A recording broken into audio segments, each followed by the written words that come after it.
धवलेश्वर महाप्रभो दीपं ज्योति परम ब्रह्म दीपं ज्योति जनार्दनः दीपहरत मे पापो पूजा दीप नमस्तुते अहे धवलेश्वराय वालालिंगाय नमो नमः। संसार सुखी रखंतु।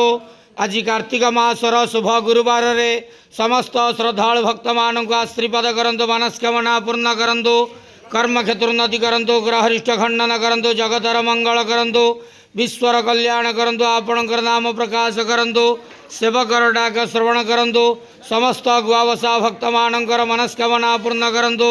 जो जो भक्त माने आपण पाखे मानसिक रखिंट तांक मानसिक पूर्ण करंतु। बाबा धवलेश्वराय वालालिंगाय नमः। संसार सुखी रखंतु, आनंद गेवार। हरि बोलो। आज शुभ गुरुवार रे समस्त श्रद्धालु भक्त मानू आशीर्वाद करंतु, आनंद गेवार। हरि बोलो। बाबा धवलेश्वराय वालालिंगाय नमो नमः।